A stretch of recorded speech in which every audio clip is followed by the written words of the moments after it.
Bonjour à tous, bienvenue sur la saison 2 de mon podcast Bordel organisé et aujourd'hui j'accueille Aldwin qui a créé Backpacker Clothing. Merci beaucoup Aldwin de m'accorder du temps ce matin. Pas de souci, bonjour à toi, comment ça va? Eh ben écoute ça va super et toi t'es motivé? Très motivé, heureux de participer à ce podcast. Bah, ouais, moi aussi, je suis trop contente. On a déjà échangé, hein, on va dire la vérité aux auditeurs, on a déjà échangé un petit peu parce que, bah, il fallait bien préparer cet entretien et savoir si, ton projet allait matcher avec ce que j'ai envie de diffuser sur mon podcast et ça matche complètement. Je suis fan de ce que tu proposes et du coup, bah, j'ai quelques questions, à te poser que tu connais en avance. Donc si tu es prêt, bah, on rentre dans le vif du sujet. Avec plaisir. Top. Donc Adwin, qui t'étais avant, bah, de devenir backpacker et entrepreneur du coup? Raconte-nous un petit peu. Alors moi, c'est vrai que je sortais à ce moment-là de mes études. J'avais fait mes 3 ans d'études après le bac en marketing digital. Et j'étais dans une période de ma vie où je savais pas trop si j'allais faire un master comme tous les gens de ma classe finalement, un master en communication, sans savoir où ça allait m'emmener. Et donc, j'étais dans une période aussi où l'Australie, j'en entendais beaucoup, beaucoup, beaucoup parler sur les réseaux sociaux et notamment sur TikTok. Et j'étais en train de me dire, bah, pourquoi pas me lancer cette année de césure, parce que j'avais toujours eu envie de faire une année de césure, de partir pendant un an en voyage. Et je me suis dit, bah, c'est peut-être le moment. Je sortais de mes 3 ans d'études, ma licence professionnelle elle venait de se finir. C'était justement l'entre-deux. Et je me suis dit, bah, pourquoi pas partir? C'est ce moment-là pour partir en voyage, avant de le regretter, parce qu'après le master, je pense que j'aurais été dans une optique de trouver un travail, et je pense que je l'aurais regretté à ce moment-là. Donc je me suis dit, bah, c'est le moment. T'avais quel âge du coup, quand t'es parti en Australie? À ce moment-là, j'avais 21 ans, parce que je suis fin d'année, j'avais 21 ans. Donc c'est bientôt ton anniversaire là? Là, c'est bientôt mon anniversaire, je suis né en décembre. OK. Donc justement, pourquoi t'es parti la première fois? Est-ce que, enfin, tu me disais que tu entre faire une année de césure et faire un master. Finalement, tu as choisi l'Australie, en premier. Est-ce que concrètement tu fuyais quelque chose ou c'était, pour apprendre l'anglais, pour découvrir une nouvelle culture? C'était quoi ton tu étais dans quel état d'esprit à ce moment-là? J'étais dans l'état d'esprit c'est vrai, d'apprendre l'anglais également, même si j'avais aussi beaucoup de retours de personnes, parce que je connaissais aussi des gens qui étaient en Australie, qui me disaient que l'anglais australien n'est pas tout à fait l'anglais qu'on connaît habituellement nous, quand, quand on l'apprend à l'école. Mais donc j'étais dans cette optique quand même d'apprendre l'anglais, et j'étais surtout dans cette optique de, bah voilà, j'ai une année de césure, ça me permet de voyager, de découvrir autre chose. Je le prenais comme une aventure finalement, et, euh, et me permettre également de mettre de l'argent de côté pour partir en voyage, parce que j'avais envie de découvrir un maximum de pays à ce moment-là, quoi. Et d'ailleurs, tu as fait un parcours de ouf. Si je me souviens bien, tu as commencé par Perth, tu es parti ensuite en Nouvelle-Zélande, aux Fidji, enfin, raconte-nous rapidement, le parcours du coup, une fois que tu es C'est parti vrai que en j'ai fait un Australie. parcours, enfin pour tous les gens qui partent en Australie, c'est vrai que c'est pas un parcours habituel. Non. C'est parce que la plupart des gens qui partent en Australie, ils vont vers l'Asie directement, ils font un peu tous les pays d'Asie. Et moi, je sais pas, à ce moment-là, quand je suis parti en Australie, j'avais pas d'idée précise de mon parcours. J'étais là je savais même pas si j'allais faire mes 3 mois de ferme, etc. Donc je me suis dit, bah, je vais travailler. J'avais trouvé 2 tafs que je faisais en simultané. Cumulé ces 2 tafs, Tu faisais fait de quoi? l'argent. Tu faisais quoi? Je travaillais en construction et je travaillais en restauration. Je faisais ces 2 jobs cumulés. J'étais à 55 ou 60 heures par semaine, donc Waouh. c'était énorme. Je respirais pas. J'ai fait ça pendant 5 mois. Pendant 5 mois à travailler de manière acharnée, je me suis dit, bah, je crois que j'ai mis assez d'argent de côté et je pense que c'est le moment dans le PVT d'être dans le mode vacances et plus travail. Donc je me suis dit, bah, je vais partir en voyage. Et donc de là, j'ai fait la Nouvelle-Zélande. Un ami m'a rejoint de France. On est parti en Nouvelle-Zélande, on a fait un road trip en van. C'était les vacances d'été à ce moment-là, donc ça tombait bien. Ouais. On a fait la Nouvelle-Zélande, les Fidji, Sydney. On a fait tout ça à deux. Puis lui, il est rentré en France. Et de là, j'avais un rêve, c'est de partir à Hawaï. Et au prix du vol depuis Sydney, je me suis dit, bah, c'est l'occasion. Donc, je suis parti à Hawaï. Ensuite, je suis allé à Montréal. Ma sœur faisait un PVT, quant à elle, au Canada. Donc, c'était l'occasion d'aller la voir. Et, et dans la suite de mon périple, ça s'est fait un peu au feeling aussi. Je suis allé au Guatemala parce que je tombais beaucoup sur des vidéos du volcan, un volcan en éruption qu'on pouvait voir. Et ça m'avait toujours fait rêver.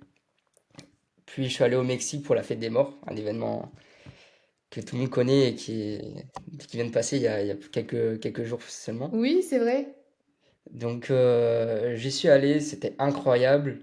Et après je suis allé en Colombie parce que je sais pas, c'est toujours ce pays m'a toujours fait, m'a donné envie de le découvrir, de découvrir sa culture et de voir un peu réellement ce que je peux m'en dire, contrairement à tout ce qui peut se dire sur Internet et la télé, quoi.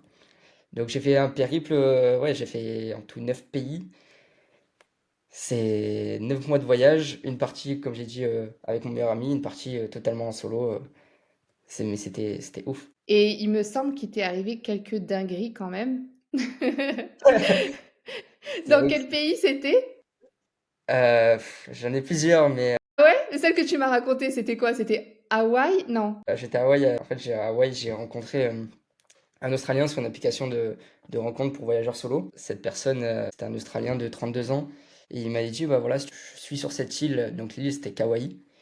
Je suis sur cette île en même temps que toi, si tu veux, on fait un petit bout de chemin ensemble, ce qui se fait beaucoup en fait quand on voyage solo. Donc j'ai dit, bah banco, on y va. Je le rejoins tout en haut au nord de l'île. Et on s'entend bien les premiers moments. Et en fait, il s'avère que il, il Il était un avait, peu bizarre. il était un peu bizarre. Il était pas là que pour être pote, je pense. Et je l'ai compris assez rapidement. Et donc j'ai dû fuir parce que c'était pas un comportement normal. Et la deuxième, rapidement, c'était en Colombie, Colombie, ouais. Alors la où tu t'es fait Colombie, racketter. ouais, je me suis fait racketter. Alors j'ai été, voilà, c'est le truc, c'est que j'étais un peu aussi naïf. J'étais dans une période où bah, j'étais tout seul. Ça faisait plusieurs mois que je voyageais solo, donc je dirais qu'on perd un peu ce côté un peu plus prudent du début. Et le premier jour, j'avais retiré beaucoup de sous parce que j'allais rester un mois. Et en fait, j'ai demandé à une personne qui vendait des cigarettes dans la rue de m'indiquer un restaurant.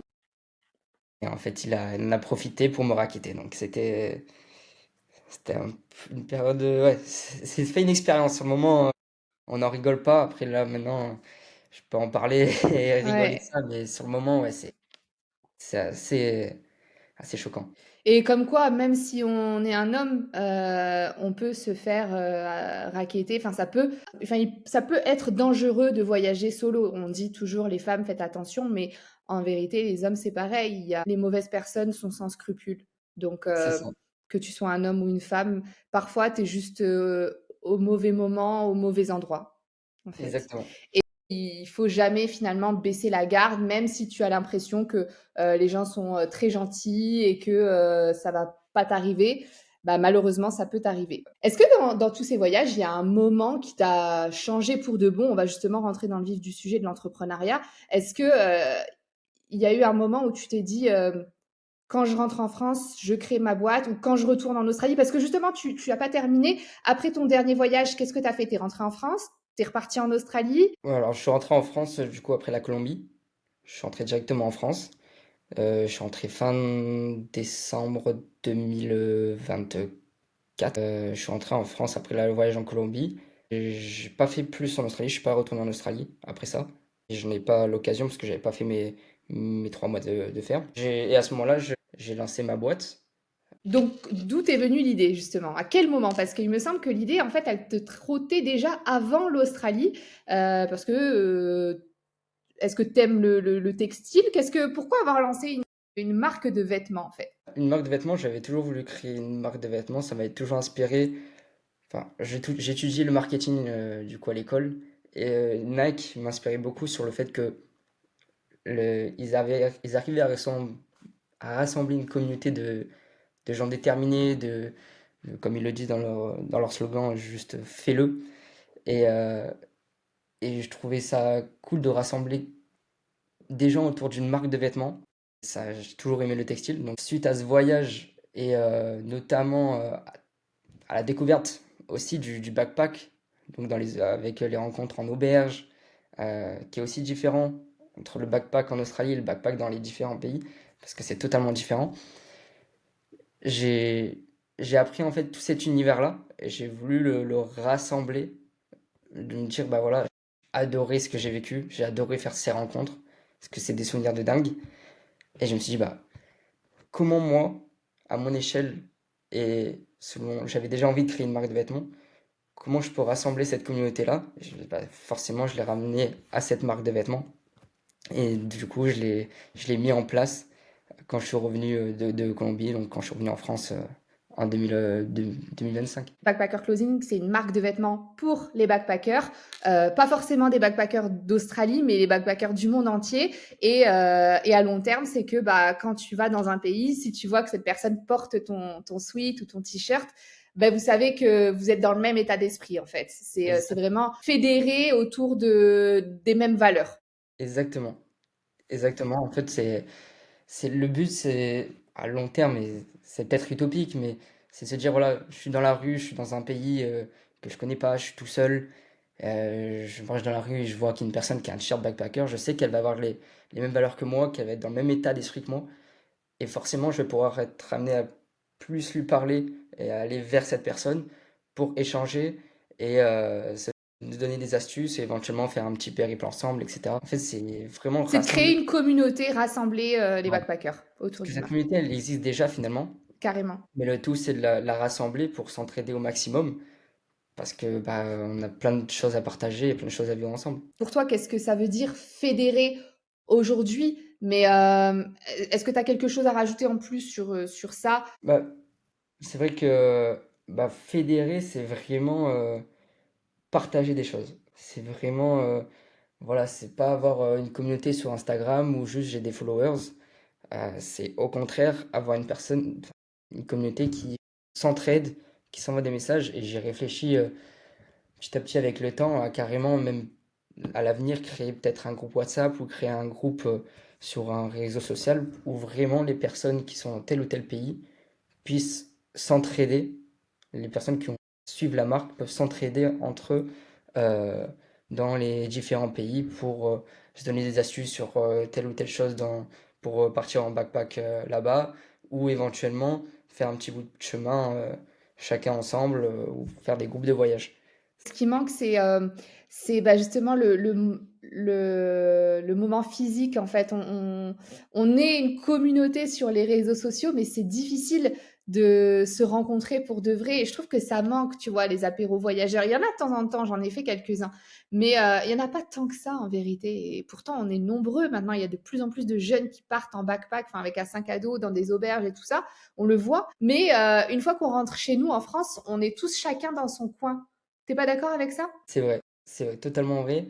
Et, et le point où on est surtout sur les réseaux sociaux, je le vois sur les groupes Facebook.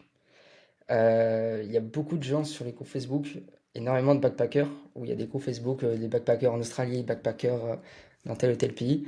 Mais finalement, il y en a peu au final qui se retrouvent euh, après ça, après tous ces groupes en dehors. Et je trouve ça un peu dommage. Mmh. Donc, si éventuellement avec ma marque, je peux créer du lien entre eux, c'est le but en fait. C'est clair.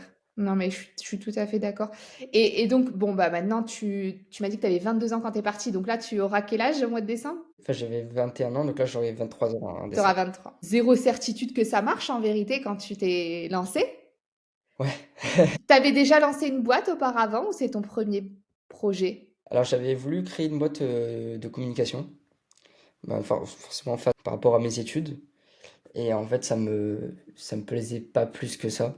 La communication, enfin, je le faisais parce que ça me faisait plaisir, mais j'étais pas au point d'en faire une boîte euh, où je pouvais créer des sites internet et faire la communication des entreprises. Parce qu'il y avait beaucoup de démarchage à faire, téléphonique. Et j'étais tout seul dans ce projet. C'est quelque chose à moyen terme m'a pas plu.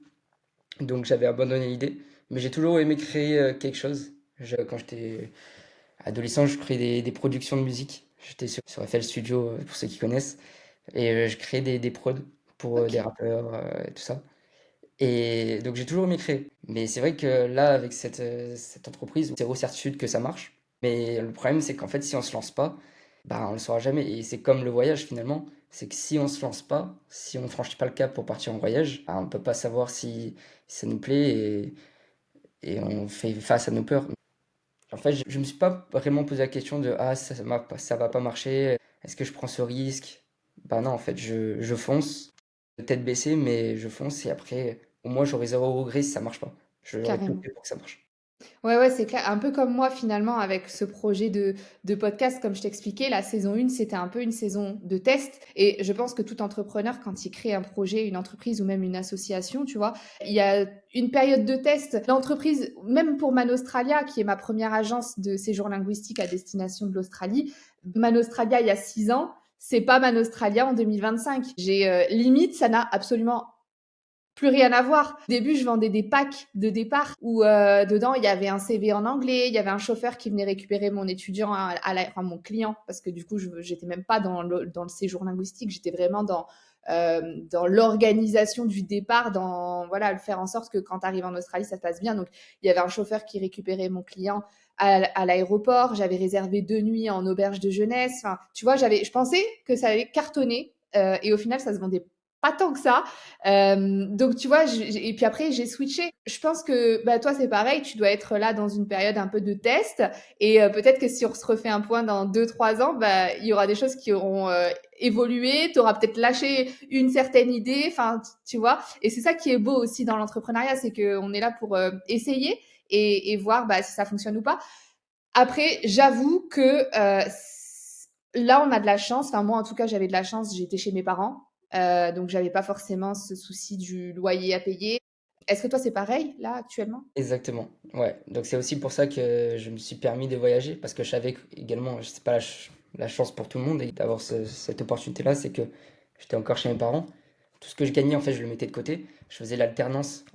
J'ai fait l'alternance pendant 3 ans. Donc, tout l'argent que j'avais économisé durant ces alternances, bah, ils allaient pour le voyage. Et plus le fait de partir en Australie, ça m'a permis de financer tous ces voyages. Parce que Bien c'est un sûr. peu la question qui revient souvent, elle me revient souvent sur les réseaux sociaux, c'est comment j'ai pu financer 10 mois de voyage. J'ai travaillé, j'ai économisé des sous. Alors certes, j'avais l'opportunité d'être chez les parents, mais après, j'ai bossé 55 heures par semaine en Australie. Il n'y a pas de secret, je pense. Et c'est vrai que souvent, quand on écoute des entrepreneurs, bah, toi aussi, tu regardes et tu écoutes des podcasts comme moi et on écoute à peu près le même style. Des fois, je sais pas, tu te dis, mais comment ils ont pu créer ça? Mais ils expliquent pas que derrière, soit ils ont travaillé comme des fous, ils ont mis de l'argent de côté, soit ils ont travaillé comme des fous et ils ont la chance d'être chez leurs parents, donc ils peuvent mettre encore plus d'argent de côté. Donc si, forcément, si tu as des mamans qui nous écoutent, qui ont 3 enfants à charge, qui doivent payer un loyer, oui, bien évidemment, je peux comprendre qu'ils n'auront pas autant de facilité que nous à lancer un projet ou à se faire permettre une petite année de test pour voir si ça va marcher ou pas. Non, ils n'ont pas le choix, il faut que ça marche direct parce qu'ils ont une famille à nourrir et des factures à payer. Nous, on va être honnête, on a cette chance de pouvoir essayer. Et c'est vrai que c'est important, tu vois, il faut arrêter d'être des langues de bois, soyons honnêtes, quoi. Je peux pas dire le contraire, c'est vrai. Parce que j'ai des amis à moi et à mon âge, ils ont leur loyer à payer, ils ont la nourriture à payer, enfin, ils ont plein de charges que Bien sûr. moi, actuellement, je n'ai pas. Et je profite de la situation de mes parents, finalement, enfin, je profite. Non, mais oui, Ils le veulent bien aussi, mais j'en profite également pour justement financer ces voyages, financer ces projets qui me tiennent à cœur. C'est pas la chance pour tout le monde, et ça veut pas dire que c'est impossible également pour ceux qui sont dans ce genre de situation. Ça sera certes un peu plus dur, mais c'est pas impossible. faut pas lâcher l'affaire. C'est bon. Alors, tu as choisi des produits respectueux de l'environnement et des précommandes. Pourquoi, pourquoi tu as choisi ce modèle finalement? Pourquoi tu as choisi ce modèle qui est un peu plus compliqué, mine de rien, que du dropshipping. Est-ce que déjà tu sais ce que c'est que le dropshipping? J'ai entendu beaucoup parler du dropshipping, ouais, sur Internet, Alors, si vous voulez, je vous explique un peu le dropshipping parce que moi j'ai voulu en faire en 2016 ou 2015, je sais plus. C'était le début du dropshipping. En fait, le dropshipping, drop c'est comment tu traduis drop en anglais? Drop c'est jeter finalement, enfin déposer. En gros, quand quelqu'un fait du dropshipping, si moi je crée mon site internet de dropshipping, tu passes commande sur mon site internet, mais j'ai pas de stock à ma maison. Je passe commande à mon fournisseur et en fait c'est mon fournisseur qui te le drop directement. C'est mon fournisseur qui t'envoie le produit directement. Alors que du coup c'est facile pour quelqu'un qui veut se lancer à son compte et se lancer dans la marchandise. Il n'a pas de stock. C'est aussi un peu un système finalement de ouais, on peut dire que c'est un peu un système de précommande en vérité, hein. Et c'est pour ça aussi que tu as choisi ça, j'imagine. Pourquoi est-ce que tu as choisi ce modèle des produits respectueux de l'environnement et de précommande? Alors du coup, je vais commencer par précommande parce que vu qu'on en parle, les précommandes, à l'occurrence, la différence qu'il y a avec le dropshipping, c'est que le dropshipping, comme tu as dit, le fournisseur envoie directement le produit final au client. Ouais, C'est l'usine qui l'envoie au client.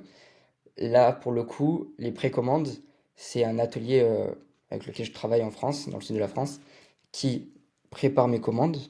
Donc, le site, il est ouvert pendant une semaine. Et durant cette semaine-là, les gens peuvent commander sur mon site internet. J'ai le nombre de commandes qu'il y a eu sur mon site. J'ai tel ou tel produit en différentes tailles que j'envoie à l'atelier. L'atelier produit le nombre de commandes que j'ai eues, pas plus, pas moins. Ça évite de faire du gaspillage pour rien, de surproduire pour rien du tout. Il me l'envoie après 2 à 3 semaines de production. Une fois que ces 3 semaines de production se sont terminées, moi je reçois les produits, je fais le packaging, j'imprime les étiquettes d'expédition et je l'envoie directement au client final. Ça, c'est le système de précommande. ok. Et vas-y, pardon. Pas de souci. Et pour ce qui est respectueux de l'environnement, en fait, je voulais quelque chose qui soit aligné avec mes valeurs et créer quelque chose qui dure sur le long terme. Le dropshipping, sur le long terme, je ne dirais pas que c'est infaisable, mais c'est pas un projet stable, à mon sens, sur le long terme. Là, je voulais créer un projet sur le long terme, quelque chose voilà, je vais me voir évoluer cette entreprise durant plusieurs années. Je vais avoir 23 ans bientôt. Je vais avoir encore l'entreprise à mes 30 ans. Donc, si je veux qu'elle dure et qu'elle perdure, il faut créer un modèle qui soit stable. D'où tout ça, d'où les produits respectueux de l'environnement, parce que je voulais que les produits, vu que c'est des produits que les personnes ils utilisent en voyage, ils l'utilisent quasiment toutes les semaines, ils utilisent quasiment, ils ont sept tenues différentes pour un an de voyage par exemple. Hmm. Donc il faut que les produits ils durent, il faut que les produits tiennent sur le long terme.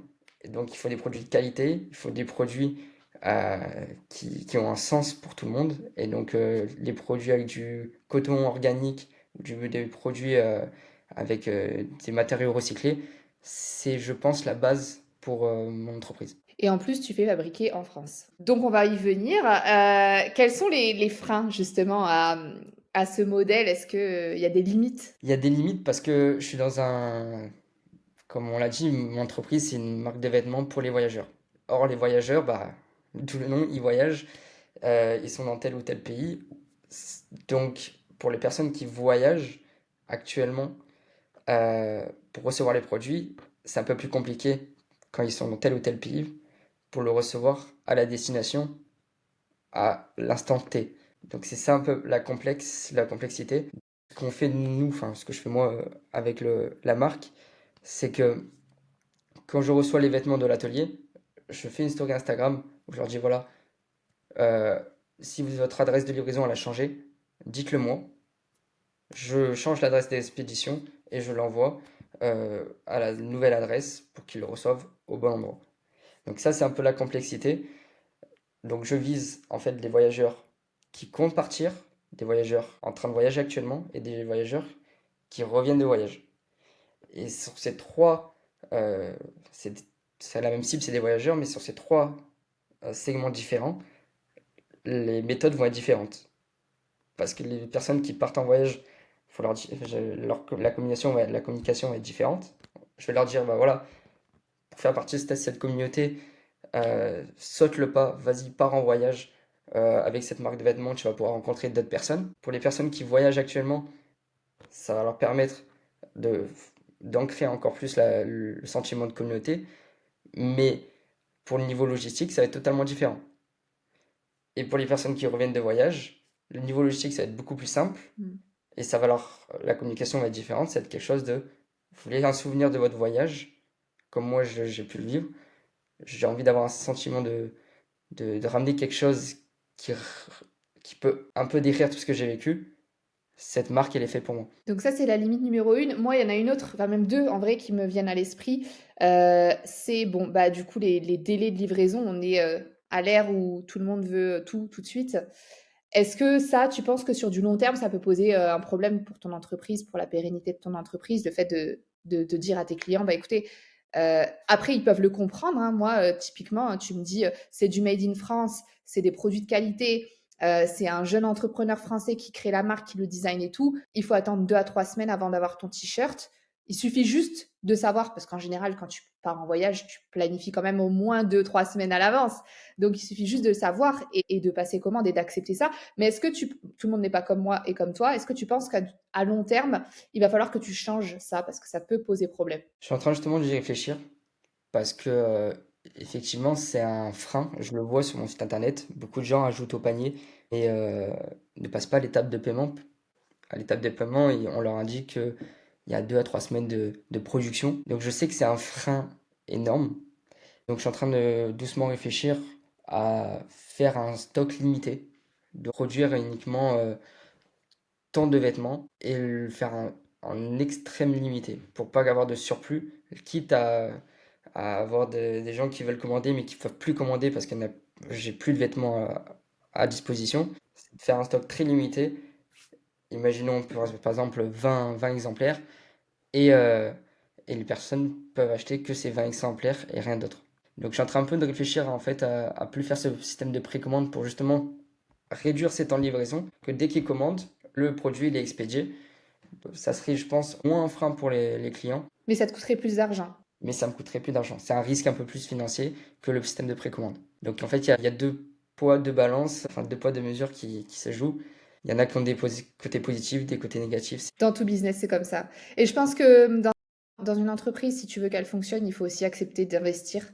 C'est Et c'est ça. aussi pour ça, c'est voilà, on a aussi travaillé, on a mis de l'argent de côté pour pouvoir investir. Bah, tu vois, typiquement, moi, ça me prendrait trop de temps de faire les montages vidéo, les montages audio de mes épisodes de podcast. C'est quelque chose que j'ai essayé de faire. J'aime plus ou moins faire. C'est pas, je déteste pas le faire, mais ça me prend trop de temps. Donc, j'accepte de payer quelqu'un pour faire le montage en espérant que bah, finalement ces épisodes soient intéressants, qu'ils aient de la visibilité et que du coup, bah, les gens me connaissent et puis bah, potentiellement peuvent soit passer par mes services pour Man Australia, soit passer par mes services pour cette deuxième activité que j'ai évoquée dans les derniers épisodes de ma saison 1 de Bordel Organisé. En fait, j'ai mis en place un accompagnement individuel qui, là aussi, est en phase de test, donc potentiellement peut être amené à évoluer. Mais mon objectif, c'est d'aider les anciens backpackers qui viennent de rentrer en France, qui ont envie d'entreprendre, mais qui ne savent pas par où commencer, tu vois. Souvent, tu as l'idée, mais tu es complètement perdu, tu sais pas par où commencer. Donc, tu as besoin parfois d'un petit coup de pied au cul pour te lancer. Et moi, étant passé par là avec Man Australia et du coup avec cette nouvelle activité,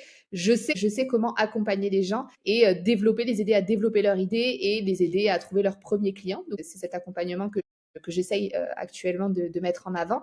Et donc, ben, je me dis potentiellement, mes vidéos, mes épisodes seront intéressants et je peux trouver des clients. Donc, oui, je paye un gars pour le montage de mes épisodes, mais potentiellement, ça va me rapporter de l'argent. Et toi, je pense que c'est pareil. Il faudra investir à un moment donné dans ta société pour que bah, tu n'aies plus ces freins-là et que les gens soient plus enclins à passer commande sur ton site. Exactement. T'as, t'as résumé. Et le troisième frein que je vois, c'est le prix. On en a parlé quand on a fait notre pré-entretien. Quels sont tes tarifs actuellement pour un t-shirt ou pour un sweat? Pour le t-shirt, je suis à 39,90 € et pour un switch, je suis à 74,90 €. Et en fait, les prix, les prix sont plutôt dans la moyenne des prix français, hein, finalement. Carrément. Mais vu que je m'adresse à une cible de backpackers qui sont en voyage et économisent un peu les sous pour euh, payer des activités, payer les auberges, etc. Ils sont dans l'optique que ce prix-là, est-ce que je suis prêt à le mettre pour cette marque de vêtements, pour faire partie de cette communauté de backpackers? Est-ce que je suis prêt à mettre ce prix-là? Donc, il y en a qui sont prêts, il y en a qui sont pas prêts. C'est un frein, c'est un peu une limite en tout cas pour certains. Euh, pour mon business en tout cas, c'est une limite. Tu fais des modèles unisexes ou tu as une taille pour les femmes, une taille pour les hommes? Alors, tous les produits sont unisexes pour permettre que il n'y ait qu'une taille et qu'un produit propre pour hommes et femmes. Ils sont oversize pour Mm. être un peu amples et je fais en sorte que tous les produits qu'ils aient une bonne qualité, mais il fallait pas qu'ils soient trop lourds parce que pour l'avoir vécu, avoir un t-shirt qui pèse un âne mort quand on est avec un sac à dos de 14 kilos en train de marcher sous 40 degrés pendant X temps pour aller jusqu'à l'auberge, le t-shirt, il est trempé et c'est limite désagréable quand il est trop lourd. Donc, Ouais. il fallait un produit qui soit de qualité, donc avec un grammage assez important, mais pas trop, au risque que ça soit justement plus contraignant qu'autre chose. Mais tu vois, je pense que moi, typiquement, je suis de retour en France. Je me considère encore comme voyageuse parce que je retourne en Australie bah, tous les 2 ans. Là, par exemple, le mois dernier, j'étais en Roumanie. Enfin, je voyage pas mal quand même tous les ans et je me verrais bien quand même malgré tout porter ce t-shirt. Moi, quand je voyage maintenant, du coup, je suis plus en sac à dos. Je voyage avec une valise et tout ça, donc ça me dérange pas qu'il soit trop lourd. Euh, En plus, la stratégie du oversize, je trouve que c'est très bien parce que c'est à la mode, le oversize. Je vois très bien typique. Ah non, là non, je l'ai pas. Mais hier, j'avais un t-shirt oversize et quand je vais à la salle de sport, toutes les filles, elles portent du oversize, tu vois. Ça cache les formes, t'es à l'aise, etc. Donc je trouve que c'est très bien le oversize, le fait d'avoir choisi unisexe.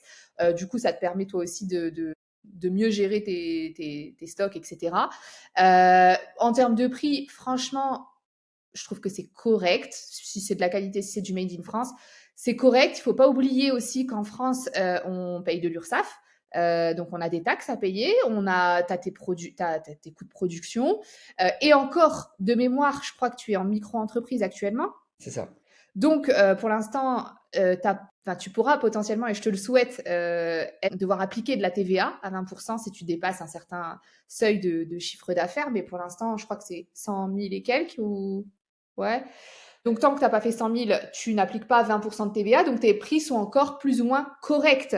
T'imagines si tu fais un sweatshirt à 70 euros et que tu rajoutes 20% de TVA, on va arriver à combien? Ça va être compliqué à vendre des produits. Pour l'instant, tu as de la marge, mais je pense que ton rôle, en attendant d'atteindre ce level de chiffre d'affaires, ton rôle, c'est de faire en sorte que ta marque, elle soit sexy. Tu vois, déjà, ils sont très beaux. Je trouve que tes designs sont très beaux. Moi, ça me plaît beaucoup. Je pense que je passerai commande prochainement d'ailleurs. Il faut se soutenir. Donc, tes designs sont vraiment très beaux. Mais je pense que, ouais, il faut juste encore développer les collabs, etc. Et en fait, c'est comme ça que ça va marcher. Il n'y a pas de raison que ça fonctionne pas. De toute façon, dans tout business, 90% c'est du marketing. 100%. C'est à l'heure d'aujourd'hui, les gens achètent ce que leurs voisins achètent. Carrément. Donc Absolument. demain, si un backpacker en Australie, il voit dans son auberge, je sais pas, 3 personnes avec un t-shirt backpacker, je, il se posera pas même pas la question du prix. C'est comme si demain, une personne qui achète les sacs Jacquemus, les tout petits sacs Jacquemus, Bien sûr. qui coûtent plutôt assez cher pour un petit sac, mais vu que tout le monde l'achète, et ben finalement le prix n'est même pas dans une problématique pour le client. Je sais très bien de quoi tu parles parce que je l'ai acheté. Donc oui, et en plus je le mets même plus, tu vois. Ça y est, c'est passé. C'était il y a 2, 3 ans et 2 ans et enfin si, je le mets de temps en temps, mais ouais, je me dis des fois, mais t'es complètement folle d'avoir acheté ce truc-là. Franchement, faut être... C'est le comportement humain, c'est C'est ça. que tout le monde achète quasiment ce que tout le monde achète. C'est ça, c'est de l'émotionnel en fait. C'est du coup de cœur, c'est de l'émotionnel. On a plus beaucoup de temps, mais il y a encore 2, 3 questions que je voudrais vraiment te poser. Est-ce que tu as eu une grosse désillusion, une grosse claque? Est-ce que tu as été dégoûté ou triste ou tu t'attendais pas à ça ou parce que j'imagine que oui, quand même, il y a un peu de négatif de temps en temps. Par rapport à l'entreprise, Ouais, j'ai eu une désillusion il n'y a pas si longtemps que ça, une grosse claque. Parce qu'en fait, durant tout ce périple de voyage, je m'étais filmé quasiment tous les jours. Tous les jours, j'avais une caméra et je filmais mon aventure dans chaque pays pour justement la partager sur les réseaux sociaux, partager sur YouTube et donner envie aux gens de partir en voyage. Et malheureusement, j'avais tout mis sur un disque dur et ce disque dur est tombé de mon bureau et j'ai perdu tous les fichiers de tous mes voyages. C'est-à-dire que toutes les rencontres que j'ai faites, toutes les galères que j'ai faites, tout, quand je dormais chez l'habitant, tout est parti en fumée. J'ai payé quelqu'un pour essayer de récupérer les fichiers. J'ai payé sans même être sûr de récupérer quelque chose et j'ai rien pu récupérer. J'ai perdu 9 mois de voyage condensé dans un disque dur qui faisait quand même 2 téras. mon Donc il Dieu. y avait beaucoup, beaucoup de fichiers. Donc ça, c'est la plus grosse claque, je pense, ou déception que j'ai pu avoir. Ouais. Est-ce que tu en as tiré une leçon? Est-ce que prochainement tu feras un double sauvegarde ou il n'y a pas de solution à ça? Je sais pas. Solution, c'est que lors de mon prochain voyage, je vais filmer, oui, mais je vais tout publier sur l'instant T pour être sûr que déjà ça soit euh, sauvegardé et visible sur les réseaux sociaux. Parce que se trimballer avec un disque dur tout le long du voyage pour pouvoir ensuite retirer les fichiers quand je reviens, c'est plus complexe. Donc là, je vais tout filmer et publier à l'instant T. Tous les jours, je publierai une vidéo sur le compte pour être sûr que ça soit bien ancré sur mon compte. Et justement, en parlant de voyage, en revenant sur le voyage, qu'est-ce qui est le plus dur? De voyager seul ou d'entreprendre seul? C'est une bonne question. Je dirais que c'est deux mindsets différents. Pas- En voyage, on voyage seul, oui, mais on n'est jamais vraiment seul.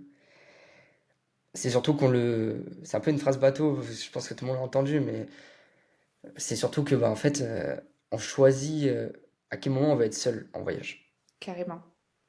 Dans les auberges, on rencontre tellement de gens dans la rue, les gens, ils sont tellement ouverts, enfin, entre backpackers, on peut tellement discuter et découvrir des gens qu'au final, on n'est jamais vraiment seul.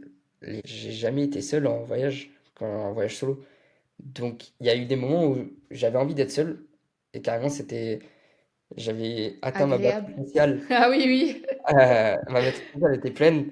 J'en pouvais plus. J'étais en mode, bon, j'ai besoin de souffler un peu. Et du coup, on choisit ce genre de moment. Alors qu'entreprendre, bah, en fait, le projet, il est tout seul. Si t'avances pas toi-même, personne va t'aider derrière pour te dire, allez, viens, on fait tel ou tel truc pour avancer sur la marque ou quoi que ce soit. Donc, je dirais qu'entreprendre seul, je sais pas si c'est le plus compliqué, mais en tout cas, ça demande plus une force mentale, je pense, que de partir seul, Je à mon suis sens. d'accord.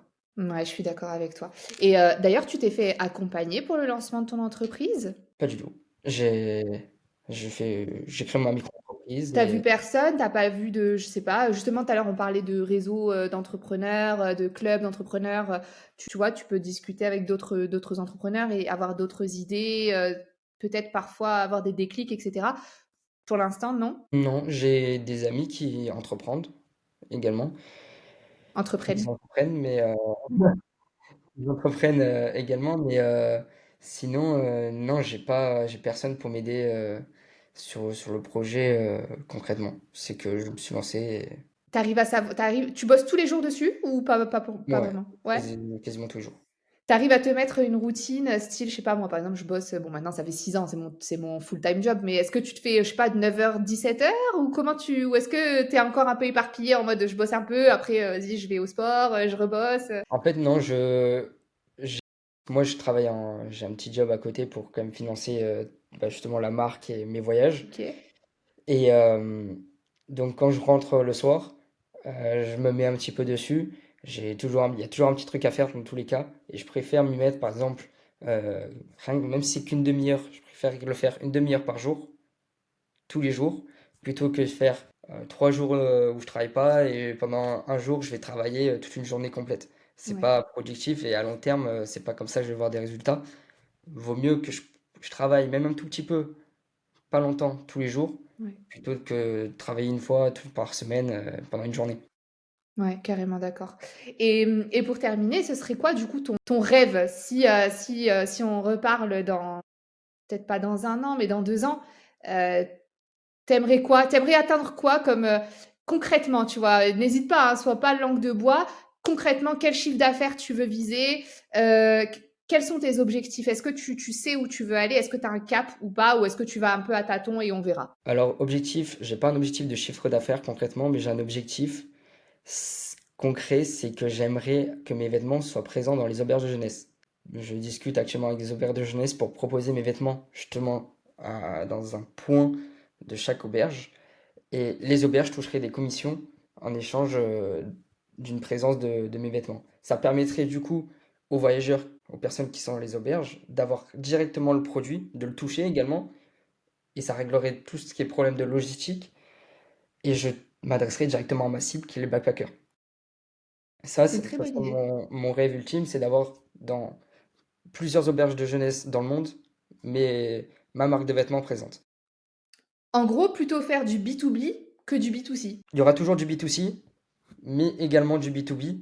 Et l'objectif aussi, un exemple concret de ce que j'aimerais, c'est créer des événements dans les auberges. J'ai créé un événement à Paris cet été, où une soirée était organisée dans une auberge de jeunesse. C'était au Joe and Joey à, J'adore. à Paris Nation. J'ai logé là-bas. J'adore. Ouais, il est trop bien, il est trop beau, elle est trop belle cette auberge. Et du coup, l'événement avait lieu cet été, et avec DJ, etc. Et le but était de rassembler un maximum de backpackers et de voyageurs à ce moment-là. Super. Et si je peux créer ça dans une auberge de jeunesse en France, une auberge de jeunesse dans chaque pays, et ce genre d'événement un peu musical qui rassemble durant une soirée tout le monde pour qu'ils s'échangent et parlent entre eux, ça serait le rêve. Mais du coup, en fait, en gros, l'auberge, enfin, je suis pas sûre que c'est ça, c'est tout à fait ça que tu veux faire, mais je viens d'avoir une idée. Après, peut-être que c'est ça, mais du coup, tu me dis. Je viens d'avoir une idée. Est-ce que, tu vois, si c'est l'auberge qui te précommande, en gros, que ce soit eux qui vendent ton t-shirt au prix que eux ils ont envie de le vendre. Tu vois ce que je veux dire? En fait, toi, tu te dis, bah moi, mon t-shirt il est à 39, je sais plus 39,90 par exemple, et ben ils t'en commandent l'auberge Paris Nation là, elle t'en commande 20 par exemple. Du coup, toi, tu as une précommande de 20, donc tu en fabriques 20. Tu leur envoies, donc eux, en vrai, ils s'en tapent, tu vois, que ce soit dans 2, 3 semaines, parce que c'est pas eux qui vont voyager. Et donc toi, tu limites les coûts. Tu dois pas en fabriquer en avance. T'attends que l'auberge te la précommande. Donc en fait, finalement, ton client principal, ce sont les auberges. Et tu laisses quand même ton site internet pour gagner un peu plus de chiffre d'affaires, tu vois, en plus. Mais tu switches de cible. Ta cible, finalement, c'est plus tout à fait les backpackers en direct, parce qu'ils sont trop compliqués et ils n'ont pas forcément le budget.